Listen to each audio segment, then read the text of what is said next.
Today I'll be teaching you guys how you guys can change your profile picture in Duolingo. It's pretty simple. Now you want to click on the three dots at the bottom right of your screen and click on profiles. Now for most people who do not know this, on the latest version of Duolingo, you cannot change your profile picture, which means you cannot even upload a profile picture in Duolingo. In the newer version of Duolingo, it only supports avatar. So as you guys can see, this is my current avatar. I need to click on the current avatar I have. Now from over here, since I can't change my profile picture, what I can do is change my avatar. So I can change how my avatar looks. I can even change its skin color over here. And I can even change what kind of eye, hat or anything it wears over here. I can basically change anything I want from over here. So as you guys can see, just like this.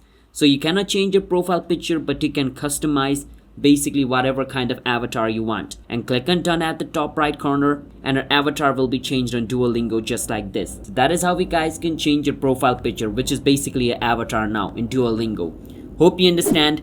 Hit the subscribe to our channel one step. I'll see you guys next time.